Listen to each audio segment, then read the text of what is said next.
আমার আল্লাহ বলে এই জমিনটা আমি পুরায়া তামা বানা দিব।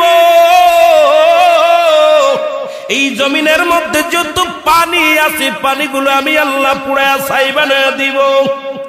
যেদিন কিচ্ছু বলতে কিচ্ছু থাকবে না, সেদিন থাকবে শুধু আমার আল্লাহ।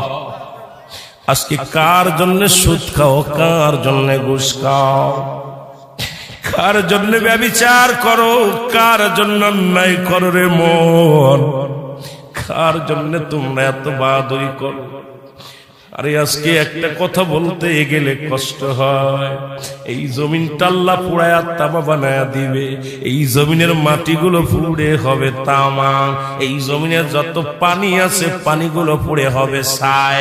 এই দুনিয়ার মধ্যে কিচ্ছু যেদিন থাকবে না, ওই তুরস্কের কত বাহাদুর, কত টাকাওয়ালা মিনিটের মধ্যে 30 সেকেন্ডের ভূমিকম্পে পথের ফকির হয়ে গেছে, রাস্তার ভিখারি হয়ে গেছে।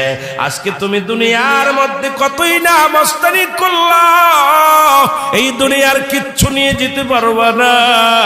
এই মুসলমান, 1 নাম্বার মানুষের মৃত্যু হলে 1 নাম্বার বিপদ হলো মানুষের মরণ, 2 নাম্বার বিপদ হলো কবর, 3 নাম্বার বিপদ হলো কিয়ামতের ময়দান।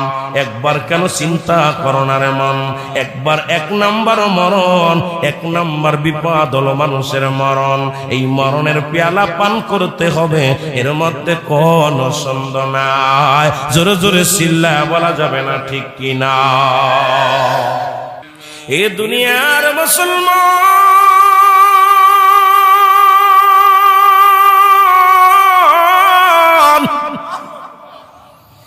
3 দিন ব্যাপী কোরআনের মাহফিল এত শুনলাম, কি হাসিল করলাম?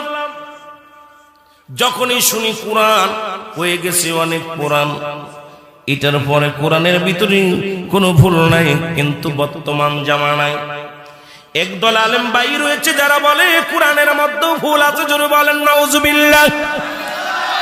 আর জোরে। নবীর দুরূদ পড়া বেদাত, মিলাদ পড়া বেদাত, জানাজার দোয়া পড়া বেদাত, দাঁড়ায়া কিয়াম পড়া বেদাত, কত কিছু শুনলাম। জাল হাদিস শুনলাম। বাজান এখন শুনতেছি কোরআনের মধ্যে কোরআনের অধিকাংশ জাল আয়াত, অধিকাংশ জাল সূরা। জোরে জোরে চিল্লায়া বলা যাবে না নাউজুবিল্লাহ। অথচ আমার আল্লাহ বলেন জালিকাল কিতাবু লা রাইবা ফীহি। জোরে জোরে চিল্লায়া বলা যাবে না মারহাবা।